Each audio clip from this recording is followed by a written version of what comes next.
आना, और हाँ साथ में ये मटर की सब्जी भी लेकर आना। भाभी आपने पुलाव सच में काफी टेस्टी बनाया है, थोड़ी और ले आओ ना।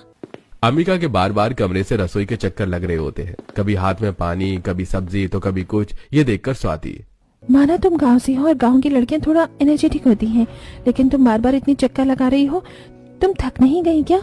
अपने परिवार वालों को खाना देने में भला कैसे दुख? वो लोग वहाँ आराम से गर्भहात में बैठकर खुश होकर खाना खा रहे हैं। कर लो बेटा कर लो, सिर्फ कुछ दिन का है, तुम्हारा भी है, बाद में फिर तुम्हारा भी मेरे जैसा ही हाल होगा।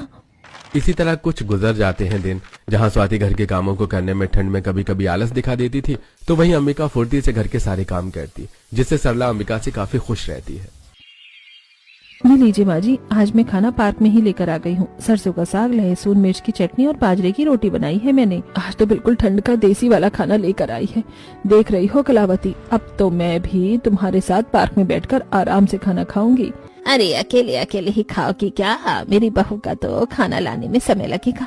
जरा दिखाओ तो सही तुम्हारी बहू ने कैसा बनाया है। अरे खाकर देखो, एक बार मेरी बहू के हाथ का खाना, दीवानी हो जाओगी। क्या खाना बनाती है मेरी बहू, आज तक इससे अच्छा खाना नहीं खाया मैंने। सरला कलावती के साथ साथ स्वाति भी पार्क में ही बैठी होती है। बार बार अपनी देवरानी की तारीफ सुनकर स्वाति का मुंह बन जाता है। उसी शाम स्वाति प्रेस लेने के लिए नंदिनी के कमरे में जाती है तो देखती है कि नंदिनी आराम से बिस्तर में बैठकर खाना खा रही है। वैसे कुछ भी कहो, अंबिका भाभी है तो बेस्ट, सब कुछ बिस्तर पर ही लाकर दे देती है, पानी तक भी लेने जाना नहीं पड़ता। भाभी हो तो अंबिका भाभी जैसी।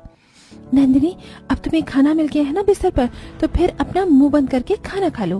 भाभी मैं तो बस अंबिका भाभी की तारीफ कर रही हूँ, अगर आपको जलन हो रही है तो वो अलग बात है, उसमें भला मैं कुछ नहीं कर सकती।